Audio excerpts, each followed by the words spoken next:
Short ছিল, আর একদম রোগা কঙ্কাল, এরকম খারাপ হলে পড়ে যাবে। যেমন রোগা তেমন বেটে, পাগুলো এরকম ছোট ছোট, গুট গুট গুট গুট করে হাঁটে, গুট গুট করে হাঁটে। ওই সাহাবা একজন হেঁটে হেঁটে যাচ্ছে, ছোট ছোট পাতে ফেলছে, ছোট ছোট পা, আর বাচ্চারা প্রশ্ন হাসছে, হাসছে বাচ্চারা হাসছে। জানো এই ছোট ছোট গোড়া নিয়ে তোমরা হাসছো, আর আমি রাসূল বলছি এক একটা গোড়ালি কিয়ামতের ময়দানে উহুদের পাহাড়ের থেকে দেখে পাল্লা ভারী হবে। হুজুর বলো সুবহানাল্লাহ। সেই সাহাবা, বেটে সাহাবা, ওই সাহাবা কি বললাম, একটু একটু পায়ের এক একটা গোড়ালি উহুদ পাহাড়ের থেকেও ভারী হবে। হুজুর বলো সুবহানাল্লাহ। ওই সাহাবা বেটে হলে কি হবে, ওনার সব থেকে বড় গুরুত্বপূর্ণ একটা বৈশিষ্ট্য হলো 1,24,000 1,25,000 রাসূলের যে সাহাবা ছিলেন, 1,25,000 সাহাবার মধ্যে ওই বেটের ওরা সাহাবা সব থেকে বড় কারি সাহেব ছিলেন। এজন্য বলবেন না সুবহানাল্লাহ। মুখস্থ করে 1,25,000 সাহাবার ভিতর থেকে সব থেকে বড় কারি সাহাবার নাম আব্দুল্লাহ ইবনে মাসউদ। একবার জোরে বলে সুবহানাল্লাহ। হুজুর বলছেন বাবা আব্দুল্লাহ ইবনে মাসউদ, বলে জি হুজুর। তুমি কোরআন পড়ো তো আমি শুনবো, এরকম বলছে ছোট ছোট। হুজুর আপনার সামনে আমি পড়বো, আপনার সিনাতে কোরআন, একবার জোরে বলুন আপনার সামনে আমি পড়বো। হ্যাঁ বাবা আমারও তো মন চায় বাচ্চারা পড়বে, আমি একটু শুনবো। জোরে বলবো না কি আনন্দের কথা বাবা, আমার একটু মন চায় আমার বাচ্চারা পড়বে, আমি একটু শুনবো। জোরে বলবো না। আল্লাহ রাসূল বসে আছে, আব্দুল্লাহ ইবনে মাসউদ সামনে আছে, আর কতগুলো সাহাবা। বাবা আয়েশা পড়ো কোরআন শরীফের সূরা যে সূরাতুন নিসা, অনেক লম্বা, অনেক বড় সূরা। সূরাটার নাম সূরা নিসা। আয়েশা পড়ছেন, আমার নূরের মুস্তাফা দয়াল নবী আমার বসে বসে শুনছে, আলহামদুলিল্লাহ আলহামদুলিল্লাহ কাছে। হঠাৎ 40 আয়াত পড়া হয়ে গেছে, 40 আয়াত পৌঁছে গেছে। আব্দুল্লাহ রাসূল বাবা বন্ধ করো, আর করতে হবে না। কি ভুল হয়ে গেল, কি বেয়াদবি হয়ে গেল, হুজুর কি হাসির মেজাজে খোশ মেজাজে আমার তেলাওয়াত শুনছিলেন, এই বন্ধ করো বন্ধ করো। মুখের থেকে তাকিয়ে দেখে আমার রাসূলের মুখের চেহারা লাল হয়ে গেছে, আর ঝরঝর করে চোখ দিয়ে পানি ঝরছে, আঁসু ঝরছে, দাড়ি মোবারক থেকে বুক ভিজে যাচ্ছে। চুপ করো না বাবা, চুপ করো। কখন চুপ করতে বলেন, এই আয়াতটা পড়ছে, فكيف إذا جئنا من كل أمة بشهيد وجئنا بك على هؤلاء شهيدا। এই আয়াতে চুপ কর সব ঘাবড়ে গেল, কি ভুল করলাম, জ্বর জ্বর সুর কাটছেন সবাই। না বাবা কোন ভুল নাই, এই আয়াতে আল্লাহ আমাকে কি বলেছেন জানো, সেই জন্য কাটছি। কি বলেছে আল্লাহ, কি বলেছে, আমার মধ্যে কোনো ভয়ঙ্কর কিছু নাই। না বাবা আল্লাহ আমার কি ইজ্জত দিয়েছে জানো, فكيف إذا جئنا من كل أمة بشهيد। কিয়ামতের ময়দানে মাশাআল্লাহ পাকের দরবারে 1,24,000 পয়গম্বর হাজির হবেন। প্রত্যেক নবীর উম্মতের আল্লাহর দরবারে বিচারের জন্য যাবেন। প্রত্যেকের জন্য একটা একটা করে সাক্ষী দাতা হাজির করা হবে। জিনা মিন কুল্লি উম্মাতিন বিশাহীদ। এই তুমি কে? ওমর উম্মত, এসো সাক্ষী নিয়ে এসো। তুমি কে? ওমর উম্মত, এসো সাক্ষী নিয়ে এসো।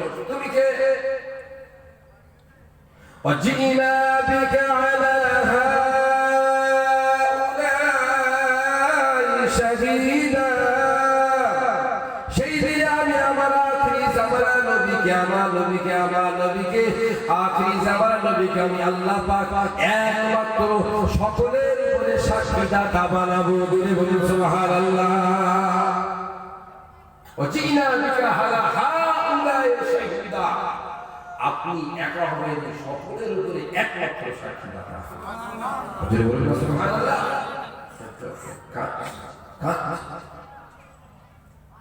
এটা তো ভালো সংবাদ, বড় আল্লামা কুসতালানি রাহমাতুল্লাহ আলাইহি খুদরামা লিখলেন, আল্লাহ নবী পাক কেন কাঁদেন? এই আয়াত যতবার তেলাওয়াত করা হয় আল্লাহ নবী পাক ততবার ওনার জারি করে এত কান্না কাঁদেন। ওয়া মাসাবালা, আমি কেন কাঁদি বাবা তোমরা জানো না, বাবা জানো না। ও বাবা সাহাবারা, এই আয়াতটা যখন আমার সামনে তোমরা তেলাওয়াত করো, আয়াত যখন আমার কানে আসে, কেউ যখন আয়াতটা তেলাওয়াত করে, ওই আয়াত আমার কানে যতবার তেলাওয়াত হয় আমি শুনতে পাই বাবা সাহাবারা।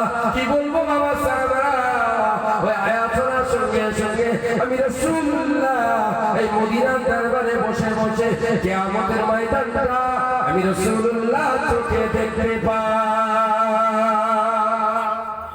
বাবা ঠিক আমার কানে আওয়াজটা আসে, সঙ্গে সঙ্গে কিয়ামতের দৃশ্যটা আমার চোখের সামনে চলে আসে। আমি সেই দৃশ্য দেখে মানুষের হয়রানি আর হাহাকার দেখে কাঁদি বাবা। বলে বলছে আল্লাহ আল্লাহ, কতগুলো সাহাবার সামনে বসে আছে, এই যে তোমরা যারা আমার সামনে বসে আছে বাবা, তোমাদেরও সাক্ষী দেবো আমি। বলছে আর আমার সামনে যারা বসে আছে আপনারও সাক্ষী দেবে রাসূলুল্লাহ। বাবা বলি বলছে আল্লাহ, আমি তো দুনিয়া ছেড়ে কদিন পরে বিদায় নেব। আল্লাহ পাক রব্বুল আলামিন দুনিয়া ছেড়ে বিদায় নিয়ে চলে যাবার পরে মানে বাচ্চাগুলো কি হবে আল্লাহ, এদের জন্য আমাকে সাক্ষী দাতা বানিয়েছে। এরা ভুল ভ্রান্তি করবে, আমি এদের শুধরাবো, এদের সংশোধন করাবো। আল্লাহ পাক রব্বুল আলামিন আমি দুনিয়া ছেড়ে চলে যাবো, আমার আল্লাহ আমি চলে যাব আপনার দরবারে ভিক্ষা চাই আল্লাহ। আমি বিদায় নিয়ে চলে যাব, আমার আখিরি জামান বাদে আমার বাচ্চা আল্লাহ পাক আমার বিদায় নেওয়ার পর আমার বাচ্চাগুলোকে আপনি একটু দেখবেন। জোরে বলুন সুবহানাল্লাহ। কি কথা গো আল্লাহ, আমি চলে যাব, এই বাচ্চাগুলোকে একটু আপনি দেখবেন। বলবেন না ঠিক একই কান্না হুজুর কেঁদেছিলেন দুনিয়া থেকে বিদায় নেওয়ার সময়, আল্লাহ আমি চলে যাব, এদের কি হবে? বলবেন আল্লাহ কি বলেছিলেন, টেনশন নেই বন্ধু, আপনি আসেন, ওদেরকে আমি দেই। وكفى بالله وكيلا وكفى بالله وليا أنت ولي في الدنيا والآخرة। আমি শুধু নবীর উম্মতদের দেখবো না, আমি যারা আছে আমি এদের গার্জিয়ান হয়ে যাব, আর জোরে আমি এদের অভিভাবক হয়ে যাব, আমি এদের ওলি হয়ে যাব। ওলি মানে গার্জিয়ান। বিয়ের সময় বলেন ওলি কি হবে? ওলি মানে কি? গার্জিয়ান। আল্লাহ বলেন মুসলমান আমার নবীর উম্মত যারা, আমি তোমাদের গার্জিয়ান হব, আমি তোমাদের অভিভাবক, আমি তোমাদের জিম্মাদার। জোরে বলুন সুবহানাল্লাহ। এইবারে আছে কতগুলো হুজুর বললেন আল্লাহ এদের দেখবেন, আল্লাহ বলেন দেখবেন, অভিভাবকের মতো দেখবেন। অভিভাবক মানে বাড়ির গার্জিয়ান, বাপ যেমন তার ছেলে মেয়েদের সুবিধা অসুবিধা দেখভাল সবসময় তদারকি করে নিজ দায়িত্বে, আপনার উম্মতের দায়িত্ব এইভাবে আমি করব। আপনার অসুবিধা আছে? আল্লাহ বলুন কার কার অসুবিধা আছে বলুন তো? অসুবিধা আছে? নেই তো? এবারে আছে বর্তমান সময় পশ্চিমবাংলা নয়, ভারতবর্ষ নয়, গোটা পৃথিবীর দিকে তাকান, নিজের দেশের দিকে তাকান, একটা যেন মানসিক চিন্তা সবসময় মাথার মধ্যে ঘুরপাক খাচ্ছে, আমাদের কি হবে? অমুক জায়গায় আমাদের কি হবে, অমুক জায়গায় সেই কানে ধরে মেরে দিচ্ছে, আমাদের কি হবে, অমুক জায়গায় মেরে কানিয়ে দিচ্ছে, কি হবে, এরকম একটা মানসিক চিন্তা আসে না আসে? আচ্ছা আপনারা বলুন তো, আপনি এখন বারাসাতে যাবেন কাল সকালে, বুঝতে অসুবিধা হচ্ছে? কাল সকালে বারাসাতে যাবেন, স্বামী স্ত্রী যাবেন, এমার্জেন্সি দরকার, হসপিটালে যাবেন। আপনার বাড়ি একটা 4 বছরের বাচ্চা আছে, ওকে নিয়ে গেলে অসুবিধা হবে, তাই বলছেন ছোট ভাই কি বড়দা আমি একটু বারাসাত যাবো, আমার ভাবিকে নিয়ে মনে থাকবে। আচ্ছা তুমি যাও, তুমি যাও, কোনো চিন্তা নেই, আমি দেখাশোনা করবো, আমার কাছে রেখে বলে এখন স্বামী স্ত্রী বিকেলবেলা বাড়ি ফিরবে, কথা বোঝা যাচ্ছে? বিকেলবেলা বাড়ি ফিরে বাড়িতে ঢুকতে ঢুকতে রাস্তা শুনছে কোথায় গেছিলি? বারাসাত। তো ছেলে তার একটু বলে তুমি কেন রে? বলছি বাবু লাঠি করে একটু ফেলে দিয়েছি। বলিস কি? একটু বলে যেতে তোর ছেলে, যে লোকটা লাঠি করে ফেলে দেবে বলেছিল, ফেলে দিয়েছিল, ওই ভাইটা এসে সেই লোকের কাছে আগে যাবে না ছোট ভাইয়ের কাছে আগে যাবে? ছোট ভাই কি হয়েছে বলবো? বলবে না? বলবে তুই দায়িত্ব নিলি, আমরা এখানে ছিলাম না, আর একদিনও ছেলেটা মরে যেত তো আমার জন্য, তুই দায়িত্ব নিলে করলো কেন? বলবে না? বলবে তুই যদি দায়িত্ব না নিতে পারিস, বলতে হয় শুধু শুধু নানা রয়েছিল, নানির কাছে রেখে যেতে হবে নাকি না? যে দায়িত্ব নেয় সেই দায়িত্বের ভিতরে কোনো ক্ষতি হয়ে গেলে তাকে কৈফিয়ত না লাগে, ক্ষতিটা কেন হলো? কথা ঠিক বলছি না ভুল বলছি? আপনার একমত তো? আচ্ছা আমাদের দায়িত্ব নিয়েছে কে? নবী শরী কথা দিয়েছে কে? কিরে কসম খেয়ে আল্লাহ রাসূলকে রাসূল বলেছে কে? কিসের কসম খেয়েছিল বলুন? আলহামদুলিল্লাহ আমি বলতে পারছি। কিসের কসম খেয়েছিলেন? জোরে বলুন বলুন। হ্যাঁ, এই নাম হলো দারস তাদরিস। এই আলোচনা 1 ঘন্টা শুনবেন, আর আপনার মসজিদে একজন ইশার নামাজ পড়ে নফল শুরু করেছে, আর সালাতুল খায়রু মিনান নাওম পড়ে নফল নামাজ পড়ছে। তাদারুসুল ইলম সাআতুল লাইল খায়রু মিন হিয়াইহা। খোদার কসম করে রাসূল বলছে তার থেকে 1000 গুণ আপনি ভালো কাজ করবেন। সুবহানাল্লাহ। এখানে ল্যাপড়াবাজি আর ফটকারগিরি আর হকারগিরি করলে হবে না, এখানে ভালো হকারি করা যায়, হকারগিরি না, চমকের কিছু ব্যাপার না। আমরা সব হলাম খোদার দরবারে, কিন্তু মুশকিল কি জানেন? যেখানে ছেড়ে মনে করতে মুশকিল কি জানেন? এখন একটা ফুলকপির দাম কত? ফুলকপির দাম আপনার চাষ হয় তো? মাস 3 আগে কত ছিল একটা দাম? 20 টাকা, 40 টাকা, 50 টাকা একটা কপির দাম। এখন হচ্ছে 4 টাকা। আর ভাঙর থানায় এখন কপি গরুতে খাচ্ছে। কি বললাম? ভাঙর থানায় এখন কপি গরুতে খাচ্ছে। শুনে রেখে দেন, আমি যখন উচ্চ মাধ্যমিকে পড়ি যে বছর, আমার একটা সাবজেক্ট ছিল, তার নাম হল ইকোনমিক জিওগ্রাফি, অর্থনৈতিক ভূগোল। সেইখানে একটা থিওরি আছে, ওই থিওরিটাকে আমি একবার জানের ভিতরে করে বিশ্বাস করি, মানি। সেই থিওরি হচ্ছে চাহিদা থেকে দ্রব্যমূল্য যোগান যদি বেশি হয়, দ্রব্যমূল্য হ্রাস পায়। বাংলা মানে হচ্ছে চাহিদার থেকে আপনার সাপ্লাই বেশি হলে সেই মালের দামটা কমে যায়। কথা ঠিক না বলুন? তখন কপির চাহিদা ছিল, যোগান কম, একটার দাম 40 টাকা। এখন চাহিদার থেকে যোগান বেশি, কপি গরু দেখাচ্ছে। কথা বোঝাতে পেরেছি? একটা মুসলমানের জন্য বিশুদ্ধ কোরআন দরকার, কোরআনের তাফসীর দরকার। একটা মুসলমানের জন্য বিশুদ্ধ রিওয়ায়াতে আল্লাহ রাসূলের জামানের কথা দরকার। একটা মুসলমানের জন্য সুন্নিয়াতের আকীদা দরকার। একটা মুসলমানের জন্য আইমে আরবার মাযহাব দরকার। একটা মুসলমানের বিশুদ্ধ কোরআন হাদিসের কিছু তথ্য কথা দরকার ঈমান আকীদার প্রচার জন্য। এত সাপ্লাই কোরআন হাদিসের ইউটিউবে, হোয়াটসঅ্যাপে, ফেসবুকে, মোবাইলে, রাস্তায়, ঘাটে, বাজারে, হাটে থেকে শুরু করে এত সাপ্লাই, এখন সেই কপি গরুতে খাওয়ার মতো হয়ে গেছে। বক্তা কোরআন হাদিস বললে আর শ্রোতা পাবেন না, চাহিদা নেই, সব মিটে গেছে। আজকে দিনে আপনার পর গেছে এক গ্রামে আসার বাড়ি প্রথম, কিন্তু আপনার সঙ্গে আমার রিলেশন আজকের দিনে নয়, সেই দিনে অনুফিকা লাম্মা খালাকাল্লাহু আদামা অনুফিকা ফি রূহিনা ফাতাশাফা হামিদুল্লাহ ইযআব হাযা নাফা। সেই দিন থেকে আপনার সঙ্গে কোঅর্ডিনেশন যেদিনে আদম নবীর মুখে আমার আল্লাহ ফুল দিয়েছে।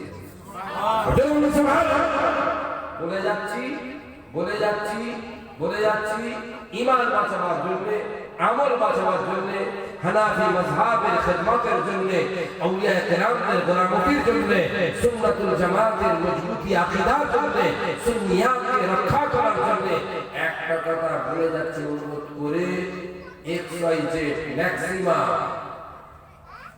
1999 জনকে নিষেধ করছে। ইউটিউবে ওয়াজ শুনবেন না, শুনবেন না, শুনবেন না, শুনবেন না। ফেসবুকে ওয়াজ শুনবেন না, শুনবেন না, শুনবেন না। হোয়াটসঅ্যাপে ওয়াজ শুনবেন না, শুনবেন না, শুনবেন না। কথা বোঝা গেল না? কেন? বিরাট বক্তা কোথাকার, ও পারবাংলা, কে পারবাংলা, কে মাদান, কে মক্কি, কোরআন হাদিস দিয়ে এমন একটা কথা সে বলে দিল, ঠিক বলেছে, এটা হাদিস বলছে। আর ওটা যে হাদিস, ওটা হাদিসটা সহিহ, ও হাদিসটা যঈফ, ও হাদিসটা শায, ও হাদিসটা মুনকার, ও হাদিসটা মারুফ, ও হাদিসটা সহিহ, ও হাদিসটা মাশহুর, ও হাদিসটা হাসান, ও হাদিসটা কওলি, ও হাদিসটা ফি'লি, ও হাদিসটা তাকরিরি, ও হাদিসটা মারফু, ও হাদিসটা মারফু, ও হাদিসটা মারফু। আরে তুমি বুঝো তোর বাবা, তুমি একটা সাধারণ মানুষ, দুদিনের যোগী, তুমি একটা ইউটিউব শুনে আকীদা পাল্টে দিলে, না এই লোকটা ঠিক, তুমি কি বুঝবে? একটা হাদিসের ছানবিন করার যোগ্যতা তোমার আমার কি আছে? একটা কোরআনের তাফসীরের ব্যাখ্যার সিদ্ধান্ত নেওয়ার তোমার আমার অধিকার কি আছে? কিছু তো বুঝি না। ফলে দল বিগড়াচ্ছে, আকীদা বিগড়াচ্ছে, মস্তিষ্ক বিগড়াচ্ছে, কোরআন হাদিসের ভ্যালুটা লেস হচ্ছে। হ্যাঁ, ওয়াজ শুনবেন একটা শর্তে, সেই বক্তার ওয়াজ শুনবেন 100% যার ইলম জানেন নয়, আকীদা জানেন আর মাযহাব জানেন, তার আকীদা দেখবেন, সাথে দেখবেন সে পীরানের পীরদের তরিকায় আছে কিনা, আর সে মাযহাবে হানাফি কিনা। অত আমি বুঝবো কি করে? তুই যেমন বুঝতেও পারবে না, তোমার শুনতেও হবে না। উঠে যদি তোমার ঈমান বাড়তো, তাহলে অনেক কিছু সামনে বলে হয় না, ডাইরেক্ট খাইয়ে হয় না, কানে গুঁজে দিয়ে হয় না, মেরে হয় না, গাল দিয়ে হয় না, আর যন্ত্রে হবে। কোন কোন মৌলানা এক এক রকমের আকীদার কথা বলছে, ভাই মাথা খারাপ হয়ে যাবে। সাধারণ লোকের জন্য আজ থেকে বন্ধ, এরপরে যে শুনবেন খোদার দরবারে দাঁড়াবেন, আমি আর সে সামনাসামনি যদি আকীদা না জানে, আপনি এত বড় একটা ভালো জিনিস শুনতে মানা করলেন। আমার বাপের কোরআন হাদিস নাকি কিতাবুল ইলম মিশকাতুল হাদিস, ফানজুর আম্মান তাআখুয, শরীয়তের আর দ্বীনের জ্ঞান নেওয়ার জন্য কোন মৌলবী থেকে নিশ্চয় দেখে নাও সে কে। এটা হাদিস, সেই হাদিসটা আমি বলছি, দেখে নেন সে কে। হঠাৎ দেখবেন একজন টেনে ওঠে, কালো একটা ব্যাগ নিয়ে টেনে ওঠে, এমন লেকচার দেবে বারাসাতের পিকে কুন্ডি ফেল, অমুক ফেল, সার্জেন ফেল, গ্যাস্ট্রোলজির doctor fail, MBBS MD fail, ওর ওই ঘুষি একদিকে খেয়ে নেবে সব ক্লিয়ার। আর ওর মনো একদিন লাগাবে সব ব্যথা ভালো, যে ব্যথা বাতের ব্যথা কোনদিন ভালো হয় না। সুন্দর কে দেয় গাঁটে যাদের একবার ব্যথা ধরেছে, এটা আপনার মরণ সত্য, এতে মরবেন না আর কোনো সুস্থ হবেন না, উপশম হবে ওষুধ খেলে। ওষুধটা যত কম খেয়ে একটুখানি ব্যায়াম করতে পারবেন, দেখবেন ওষুধ যে কদিন খাবেন একটু ভালো থাকবে, আবার হবে এই রোগগুলো একেবারে জীবন সঙ্গী হয়ে যাবে। জীবন সঙ্গী জানার ব্যাপার ছিল। আর ও বলবে আজকে রাত্রিরে গিয়ে মলমটা লাগিয়ে দেবেন, সকাল ক্রিয়া। সব লোক বগিতে বসে আছে, আর ও বেচারি বক্তৃতা দিয়েই যাচ্ছে দাঁড়িয়ে কত কথা, কেউ কেনে না। মনে হচ্ছে একটা নিলে হয়, একবার দেখলে হয়, কিন্তু হাত বাড়াচ্ছে না। যেই দেখবেন বগি একটা লোক কিনেছে, ফটাফট 8-10 জন কিনে নেয়। প্রথমে যে একদিন কিনে ফটাফট তখন লজ্জাটা বেড়ে যায়, কিনে এনে ঘরে পরের দিন লাগিয়ে সঙ্গে দূর না নিলেই ভালো হতো। এই কোরআন হাদিস গুলো ইউটিউবে এইরকম হকারি হচ্ছে, এরকম হকারি হচ্ছে। জীবনে সে বাপের কবরের ধারে চোখে পানি ফেলে না, মাইকে আওয়াজ বলে না, বলতে বলতে হাওয়া করে কাঁপছে, ওরে বাবা কি আছে সত্যি একটা সুফিজা এই তাসাউফ যারা মুজাদ্দিদুল জামানকে মেনেছে, যারা পিরানে ফিকের তরিকা মেনেছে, পাঁচ হুজুর কিবলাকে মেনেছে, আল্লামা হুজুরকে মেনেছেন, পীর মেনেছেন, পীর মেনেছে, মানুষ তো না মানে না, মানে না মানে না মানে না, পীর মানেন তো নাকি মানেন তো নাকি? এখানে নামাজ আমি আছে তো নেই তো, তাই ভালো ভালো করে বলছেন কেন জানলেন? বহু লোক তো মানে না, আপনি জানলেন, আপনি কেন পীর মানলেন? বহু লোক তো মানে না, আপনি কেন মানলেন?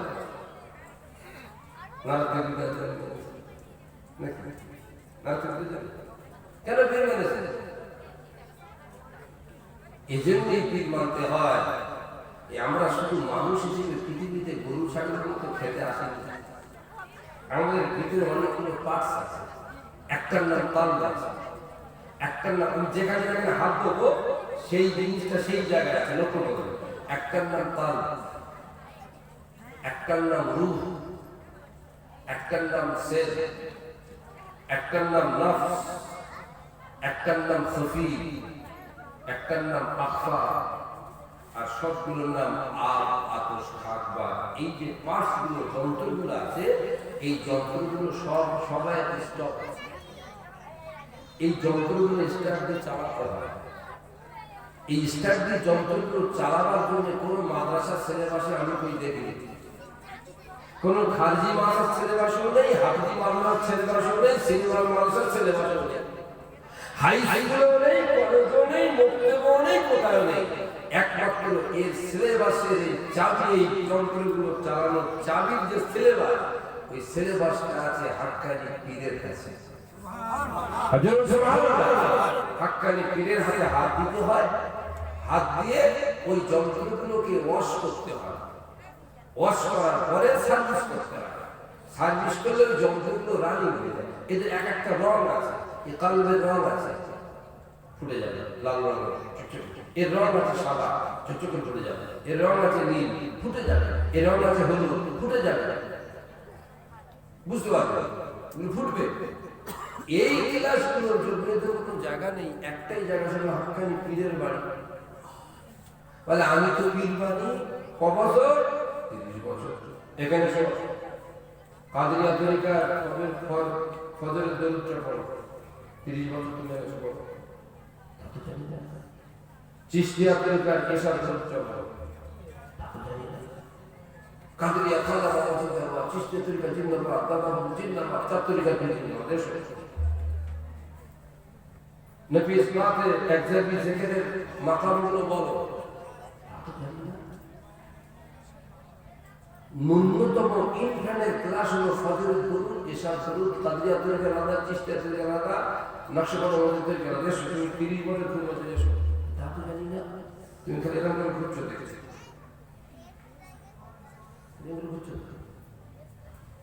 সে পীর মানে না, আর তুমি পীরের নাম করে একটা লেবার ধারণ করে তুমি ভণ্ডামি করছো। পীর মেনেছো? সত্যিকারের যদি মানা হতো, নবীকে মানা হতো, চেহারা পাল্টে যেত, পীরকে মানা হতো না পাল্টে যেত। কই একটা গ্রামে সব ফুলপুরা চলছে, 5টা লোক নিজেও জীবন মনে, 5টা লোক তাসাউফে ক্লাস করে, 5টা লোক ইলমে বাতিনে ক্লাস করে। কি ভেবেছে যে ফুলপুরায় নেই? আরে নেই না, ভাষাই কথাবার্তা এগুলো। এখন হচ্ছে খুব টেনশনে করব, তার মানে বিরাট টেনশন হচ্ছে। ফুলফুরা সিলসিলা মানে কি হচ্ছে, সিলসিলা কি হচ্ছে, আমি কি করব? আরে তুমি তো কিছুই করো না, তা কি করবে? তুমি কিছু করলে তুমি কিছু করতে পারো, তুমি তো কিছুই করো না। কি করবো? আর তুমি তো কিছুই করো না, করবে কি? কিছু যদি করতে, এক প্রশ্ন তোমার মাথায় আসতোই না, এখন কি করবো? তুমি প্রমাণ করছো দাদা যে তোমাকে অনেক অভাব দেখে গেছে, তুমি প্রমাণ করছো পড়াশোনা তোমাকে অনেক কষ্ট দেখে গেছে, তুমি প্রমাণ করছো তোমার কোনো সমস্যা চলেছে, তুমি আজকে তাদের মধ্যে দ্বিধায় ভরে গেলে ফুলফুরা মানি কি করবো? তুমি তা সব করো। দাদা পীরের নকশা ধরেছ, 5 দিনের নকশা ধরেছ, খাজা গরিবের নওয়াজের তরিকা ধরেছ, গৌসে আজমের তরিকা ধরেছ, মুজাদ্দিদ সালিম আল সমাজের তরিকা ধরেছ, করেছো? করিনি। তুমি করবে, তুমি কি করবে? বলে আমি কি করবো? তুমি কিছুই করতে পারবে। এখন ফুলফুরা এই হচ্ছে, আমি কি করবো? আর তুমি তো কিছুই করো না, তো করবে কি? তুমি কিছু করে যাবে, তুমি তোমার মাথায় প্রশ্ন আসবেই না। আজকে ফতোয়া নিতে এসে হুজুর আমার বউকে মা বলে ফেলেছে, কি ফতোয়া হবে? এক্ষুনি দিয়ে দেবো। বউ আমাকে বাপ বলে ফেলেছে, কি ফতোয়া হবে? দিয়ে দেবো। হুজুর ফুলফুরা সিলসিলা মানে এই 4টে তরিকা কি কি? ইনশাআল্লাহ বলে দেবো। 4টে তরিকা সাজলার নাম কি, নামগুলো কি? ইনশাআল্লাহ বলে দেবো। মুফতি আজমের তালিমের তরিকাতে এটা বুঝতে পারছে না কি? ইনশাআল্লাহ বুঝিয়ে দেবো। জীবনে সব ছাত্র ন্যাকলিশে বলছে আমি কি করব, তার মানে কাকে ভোট দেবো? তুমি একদিন জিজ্ঞেস করলে না নফসের মাকামটা কোথায়, তুমি একদিন জিজ্ঞেস করলে না কাদিয়া তরিকা দর্শনটা কিভাবে করতে হয়, তুমি একদিন জিজ্ঞেস করলে না ওজিফার নিয়তটা কেমন করে করতে হয়, তুমি একদিন জিজ্ঞেস করলে না দাদা পীর কেবলা রুহানি ফয়েজ পাওয়ার জন্য কোন তরিকা ধরতে হয়। আজকে তুমি ফুলফুরা মানে আমার জিনিসটা আমি কি করবো? তুমি ফিরে আজকের এই প্রশ্নটা তোমার মনে এসেছে, তুমি দাদা হুজুরের ভক্ত হয়ে, ওটা তো টেনশনের প্রশ্নই না। ওই নিয়ে টেনশন করতে করতে ভাত খাওয়া বন্ধ, পাড়ায় ঝগড়া, গ্রামে ঝগড়া, ভাই ঝগড়া, কথা কাটাকাটি, সব থামলে আমি চলে না। দাদা পীরকে মানে ওই জন্য 30 বছর ফুলফুরে আছে, আজকের বলছে আমি কি করবো? 20 বছর ফুলফুরে আছে, আজকের বলছে আমি কি করবো? 10 বছর ফুলফুরে যাতা, আজকের বলছে আমি কি করবো? দাদা বলছে খুব অভাব লেগে গেছে, তাই না? 5 বছর খুব অভাব লেগে গেছে, তাই না?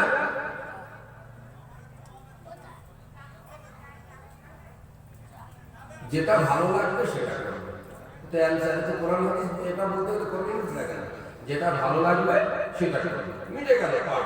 কিন্তু আপনার আর অনেক কর্মের পিছনে পড়ে আছে, যেটা যার ভালো লাগবে সে সেটা করবে, মিটে গেল। এটা তো শরীয়ত না যে বাবা আমি কথা আলমগীর খুলে দেখে বলবো, হেদায়েতটা খুলে দেখে বলবো, দুল মুখতারটা খুলে দেখে বলবো। তারপর আজকের দিনে আমার অনুরোধ, আমার ভাইরা, আমার বাবাজিরা, আমার বন্ধুরা, আমি যে কথা বলতাম একদিক চলে এসেছি। ওই যে ছেলেটা পুকুরে পড়ে গেছিল, দায় নিতে হলো ছোট ভাই। কথা বোঝা গেল না? হলো তো? এখন আপনারা বলুন, আমার নবী পাক বিদায় নেওয়ার সময় আমাদের দায়িত্ব নিয়েছিলেন কে? ভুলে গেছেন? কে দায়িত্ব নিয়েছেন? খুব জোরে বলুন, আরো জোরে বলুন। যার দায়িত্ব আল্লাহ নেন তিনি বলবেন না। আমাদের দায়িত্ব নিয়েছেন কে? আল্লাহ। ওই ছোট ভাইয়ের দায়িত্ব নিয়েছিল কে? ছেলেটার দায়িত্ব ছোট ভাই। ও পুকুরে পড়ে গেছে, কার ধরা হলো? ছোট ভাইকে। আমাদের দায়িত্ব নিয়েছে কে? এই কোন জায়গায় মারছে, কোন জায়গায় ধরছে, কোন জায়গায় ফিরছে, দায়িত্ব নিয়েছে কে? ধর্ম না ধর্ম না? ডুবুরি সাজিয়েছি আপনাদের কিন্তু আছে শ্রোতা নয়, আপনার ডুবুরি। বলুন আমাদের দায়িত্ব নিয়েছে কে? যে দায়িত্ব নিয়েছে, যদি যার দায়িত্ব নেয় তার যদি একটু সমস্যা হয়, কাকে ধরা হবে? দায়িত্ব নিয়েছে। তাহলে আমাদের যে এত সমস্যা হচ্ছে, কাকে ধরবো? ধরবো না? ধরবো না? যদি ওখানে না ধরতে পারি, তাহলে এখানে ছোট ভাইকে ধরলেন কোন লজ্জা? দায়িত্ব নিয়ে যে পড়ে গেছে বলে তুই দায়িত্ব নিয়ে পড়লো কেন? আল্লাহ ধরবে না। এখন যা সমস্যা যখন, তাহলে যিনি দায়িত্ব নিয়ে যেদিন দায়িত্ব পালন করছে না নাকি চুপ করে বলে কি করে হবে? ইমানের প্রশ্ন, আকীদার প্রশ্ন, মানবতার প্রশ্ন বলেছি, জিনিসের ভিতরে ঢুকে ইনশাআল্লাহ মুক্ত মিলবে। দায়িত্ব নিয়েছেন আল্লাহ, যে আল্লাহ আমাদের দায়িত্ব নিয়েছেন তার তিনি কি দেখতে পান না? দেখতে পান না? শুনতে পান না?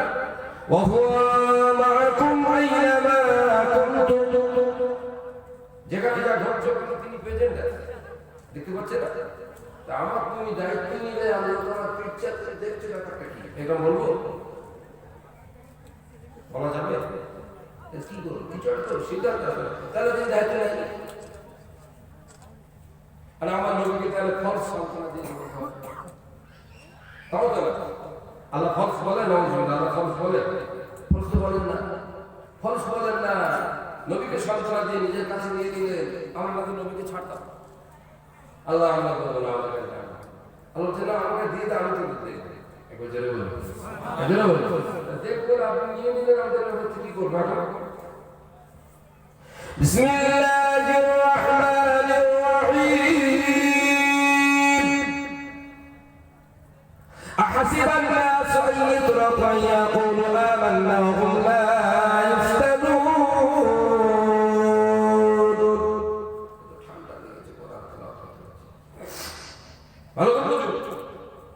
আল্লাহ বলছে তোমরা মুখে বলে দেবে মুসলমানের বাচ্চা, বলি আমি মেনে নেব। আমি নবীর উম্মতের দায়িত্ব নিয়েছি, আমার হাবিবের উম্মতের দায়িত্ব আমি নিয়েছি। আমি দায়িত্ব নাউজুবিল্লাহ, আমি দায়িত্বহীন কাজ করি না। আর তোমরা মুখে বলে দেবে আমি পাক্কা ইমানদার, বললে আমি মেনে নেব। আল্লাহ খুব বোকা নাকি? খুব বোকা? আমি বলে দেবো বললে আমি মুসলমান, আমি মুসলমান, আমি মুসলমান বলি, ভালো হ্যাঁ হ্যাঁ হ্যাঁ তুমি ভালো মুসলমান। আল্লাহ মানার নাম করে, রসুল মানার নাম করে, কোরআনকে বিশ্বাস করার নাম করে, কোরআনকে সিনাতে ধরে রেখেছি বলে, খোদার কসম করে মুহাম্মদ নবীকে রসুল স্বীকার করে, এটা তো হচ্ছে না।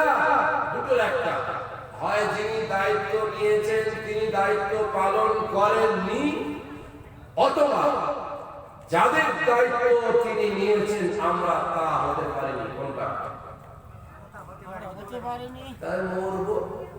এই জন্য এত ফাটাফাটি কেন, এত তরকারি কেন, এত চিৎকার কেন? মরণ খাতার নাম লিখে দিত, ঘরের ছোট থাকে আসুন দোয়া করে মেরে দেবে। এই বাংলাদেশ জাতি আছে, বিশ্বের মুসলমানেরা এরা নিজেরা সিদ্ধান্ত নিয়েছে আমরা মরবো। এরা নিজেরা সিদ্ধান্ত নিয়েছে কাফেররা আমাদের মারবে। নিজেরা সিদ্ধান্ত নিয়েছে খোদার সাহায্য প্রয়োজন নয়। এরা সিদ্ধান্ত নিয়েছে নবী মুস্তাফার উম্মত হওয়ার প্রয়োজন মনে করি না। এরা সিদ্ধান্ত নিয়েছে মুস্তাফার পতাকা ধারণ করতে চাই না, তাদের মরবো। বাঁচাবে কে? বাঁচাবে কি আর মেরে দেবেই বা? কে মেরে দেবে? হিন্দুরা? না না। বিজেপি? না না। আরএসএস? না না। কে মেরে দেবে? কে মেরে দেবে? তাই হাদিস পাক একবার ঠিক আপনারা ডুবুরি তো এটা আপনাদের সমুদ্রে ঢোকাচ্ছি। لما خلق آدم ونفخ في روحنا فاعتصم حمدا فقد ذهب هؤلاء الأفلاك। আল্লাহ যখন আদম নবীর স্ট্রাকচারটা বানালেন কাদা দিয়ে, এখন ঝগড়া আমাদের করতে হয় বহু জায়গায়। পাহাড় মোনাজার এখন পাহাড় উঠে গেছে, প্রতিবাদে যেতে হয়। নবী নূর না মাটি লড়াই হয়। মানুষ কিসের থেকে? মাটি। মানুষ কিসের থেকে? বলুন, এত লোকের সামনে বলবো? গোপন কথা বলবো? মানুষ কিসের থেকে বলবো? ডাক্তারখানা থাকে, ব্লাড টেস্ট করলে বুঝতে পারবো কিসের থেকে। أولم ير الإنسان أنا خلقناه من نطفة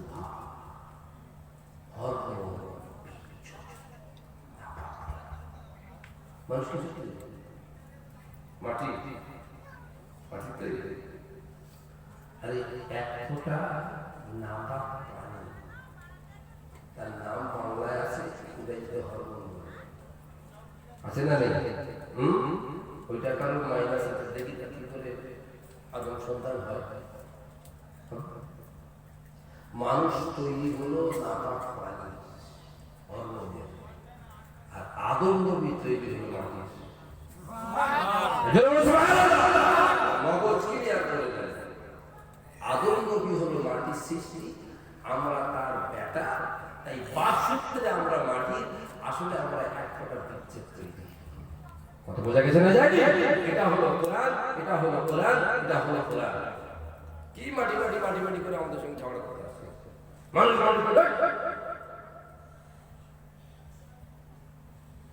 আমাদের দেহে মাটি আছে, হ্যাঁ আমাদের দেহে আগুন আছে, আর বাতাস আছে না? মাটিও আছে আমাদের দেহে। যদি মাটি আমাদের দেহে আগুন আছে, তাহলে আগুন তৈরি। আমাদের দেহে হাওয়া আছে, আমাদের দেহে পানি আছে, পানি তৈরি। একমাত্র হাকিকাতে মাটির তৈরি যিনি, তার নাম হলো আদম ও সফিউল্লাহ। আমরা তার বেটা, সেই বাসূত্রে আমরা মাটি, কিন্তু হাকিকাতে আমরা রক্তের তৈরি। কথা বোঝাতে পেরেছি? হ্যাঁ, এইবার আল্লাহ পাক সবে আদম নবীকে এরকম একটা কাদার স্ট্রাকচার করে দাঁড়া করিয়েছে, হাত এরকম লম্বা, মুখ এরকম, একদম স্ট্যাচু, মূর্তি। মূর্তিটার নাম আদম। কথা বলতে পারে না, হাত নাড়তে পারে না, চোখে দেখতে পারে না, পা চালাতে পারে না, এটা কাদার স্ট্রাকচার।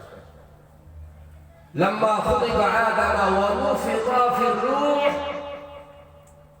এই কাদার স্ট্রাকচার আমার আল্লাহ আদমের মুখে ফুঁ দিয়েছে। যেই ফুঁ দিয়েছে, ভেতরের যত মেশিন ছিল সব অন হয়ে গেছে। বলবেন না? তখন এই হাতটা এরকম ছিল, এরকম করছে, এই চোখটা বন্ধ ছিল, এরকম করছে, এই পাটা দাঁড়িয়ে ছিল, এরকম করছে, এই ঠোঁটটা বন্ধ ছিল, এরকম করছে, এই কন্ট্রোলার সাউন্ড লেস ছিল, কথা বলছে। যেই আল্লাহ জোরে ফুঁ দিয়েছে, ফাতিশা জোরে ফুঁ দেওয়ার সঙ্গে সঙ্গে আদম নবী হ্যাঁ করে একবার কাছে লাগবে। যেই হেঁচে আল্লাহ হচ্ছে আদম খুব আরাম হয়েছে, হেঁচে না বলছে না, তা বলছে হেঁচে তো যখন আলহামদুলিল্লাহ হাসি কি করতে আল্লাহ বলছে আলহামদুলিল্লাহ। একবার জোরে বলুন। আপনার ডুবুরি একটা যদি পয়েন্ট করুন, পৃথিবীর জমিনে, আসমানের জমিনে, মনুষ্য জাতির জীবনে সর্বপ্রথম আমলদার নাম হলো আলহামদুলিল্লাহ। জমিন সৃষ্টির প্রথমে, মানুষ পৃথিবীতে আগমনের প্রথমে, মানুষের জীবনের শুরু থেকে শেষ সব থেকে এক নম্বর প্রথম আমলদার নাম হলো আলহামদুলিল্লাহ। প্রথমে ইবাদতের নাম আলহামদুলিল্লাহ। আল্লাহ এর আল্লাহ হচ্ছে আদম, আল্লাহ এখন তো মাটি হয়ে দাঁড়িয়েছে, কথা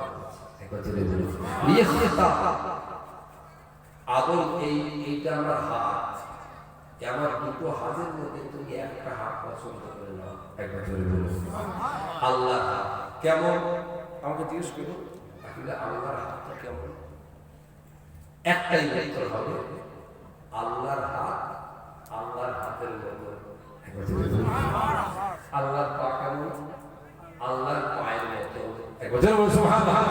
আল্লাহর চোখ কেমন? আল্লাহ কথা বলেন। আল্লাহর জবান কেমন? আল্লাহর জবান কেন? উদাহরণ দেন, লাইসা কামিসলিহি শাই, লাইসা কামিসলিহি শাই।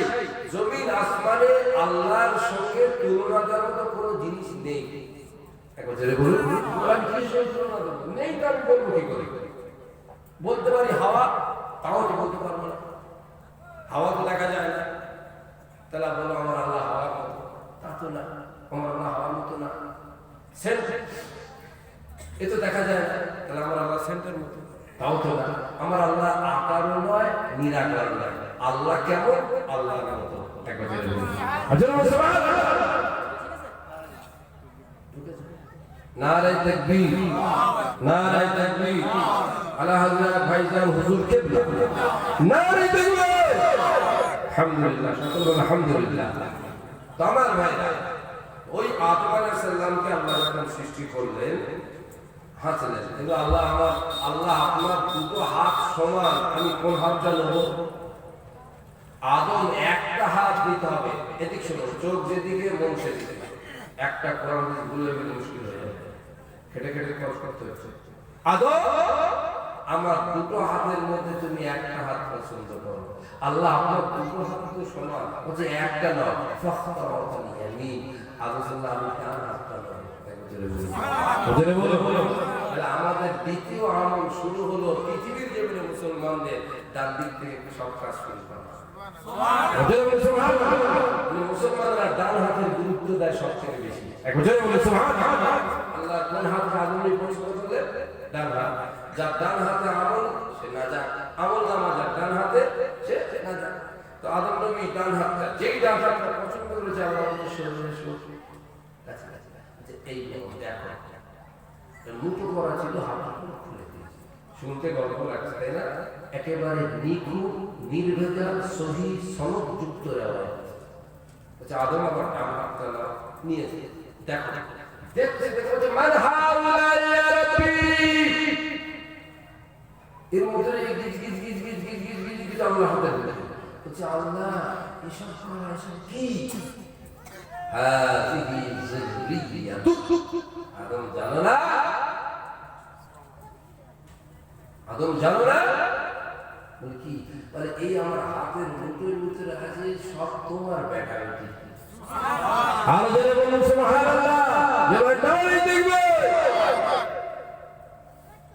সেই দিনে ওই হাতের মধ্যে আপনারা ছিলেন না? বাপ ছিলেন, আমিও ছিলাম, ভাইও ছিলেন, আপনারা ছিলেন না? আল্লাহ বলছে সব কারা? ছেলে, আমরা কার ছেলে? আদম নবীর ছেলে।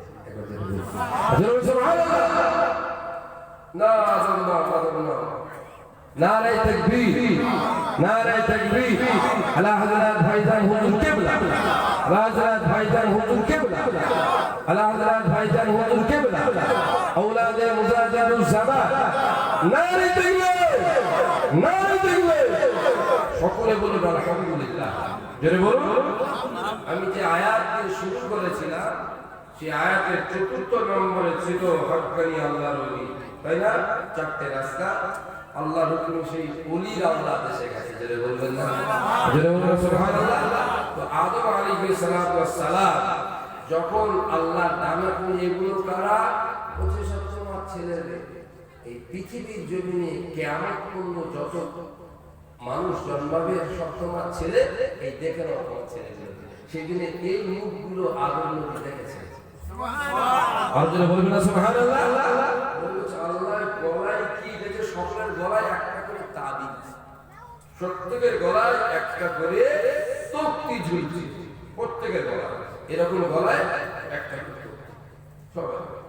আল্লাহ এগুলো কি দেখো, দেখো কি দেখছি? তকদির লেখা আছে 60, 70, 72, 15, 25, এক একজনের এক একটা এরকম নাম বলতে বলে। এদিন কি যে তোমার এই বাচ্চা ওই বছর বাঁচবে? পয়েন্টগুলো ধরাবো আমি, মনে রাখবেন। এই বাচ্চাগুলো ওই বছর বাঁচবে, কোন আপনার কাটবে।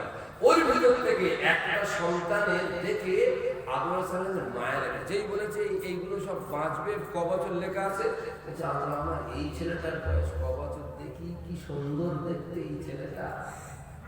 60, আল্লাহ 60, এই ছেলেটা বাড়িয়ে দেন না। আল্লাহ বললো ওই যা ডলে দিয়েছে ও আর ছেলে বলুন না, আল্লাহ একটু বাড়াতে হবে, একটু বাড়াতে হবে, একটু বাড়াতে হবে। বলছে আদম তোমার গলায় ঝুলছে না? বলছে তোমারটায় কত আছে দেখো। বলছে আমারটায় তো হচ্ছে 1000। এই ছেলেটার প্রতি খুব মায়া হচ্ছে। বলছে হ্যাঁ, আল্লাহ 100 করে দেন। আদম তাহলে এক কাজ করো, তোমার থেকে 40 দাও, আমি ওকে দিয়ে দিচ্ছি, কিন্তু যেটা বলেছি আর পারবে না। ওই দিনে পৃথিবীতে মনুষ্য জাতি, জিন জাতি, বিশ্বের জমিন সৃষ্টির আগে আল্লাহ দরবারে আমি, আপনি আর আপনারা আর মনুষ্য জাতি যখন সেই দিনে আদম নবীর সামনে, আল্লাহর সামনে দাঁড়িয়েছিলাম, গলায় একটা করে তাবিজ ঝুলেছিল, ওই তাবিজে খোদার তরফে একটা করে স্টাম্প দেওয়া ছিল 60 70 80 90 75 100 200 500। আপনি বলুন ওই যে খোদার দেয়া ওই যে স্টাম্প, ওই স্টাম্পটা রং হবে? আল্লাহ রাসূল বলেন রং হবে? এই কথা বলুন না। এই যে খোদা এখানে লিখে দেবে যে 70 69 কে করবে? 75 পারবে? পারবে? এবারে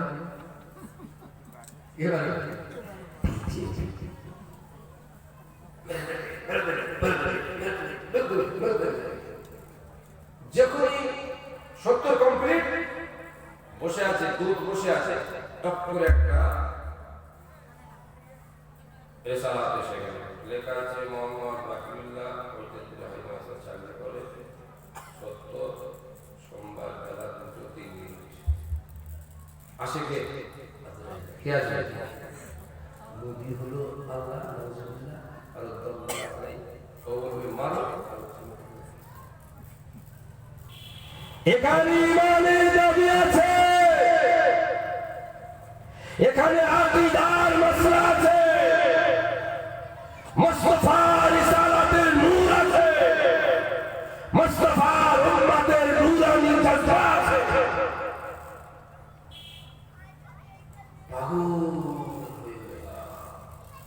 পাগল হয়ে গেল, সেই ভয়তে হাল ছেড়ে দিয়ে বসে আছে।